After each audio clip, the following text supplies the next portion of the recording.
একদিন শিক্ষক ক্লাসরুমে অনেকগুলো বেলুন নিয়ে আসলো। প্রত্যেক ছাত্রছাত্রীর হাতে একটি করে বেলুন দিলেন এবং বললেন, বেলুনগুলো ফুলিয়ে সবাই নিজের নাম লিখে ফেরত দাও। শিক্ষার্থীরা নাম লিখে ফেরত দিল। শিক্ষক বেলুনগুলোকে এলোমেলো করে ক্লাসের মাঝখানে রাখলেন। এরপর শিক্ষক সবাইকে বললেন, নিজের নাম লেখা বেলুনটি বেছে নাও। এতগুলো বেলুন থেকে নিজের নামের বেলুনগুলো বেছে নিতে গিয়ে সবার অবস্থা খারাপ।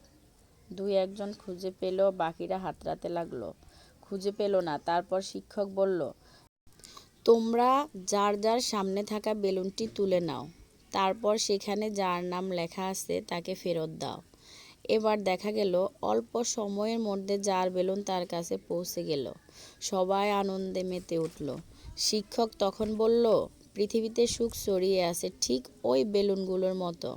কেউ শুধু নিজের জন্য সুখ না খুঁজে অন্যের জন্যও খুঁজো। পৃথিবীটা প্রতিযোগিতা নয়, সহযোগিতা। সবাই সবাইকে সহযোগিতা করলে একসাথে এগিয়ে যাওয়া যাবে।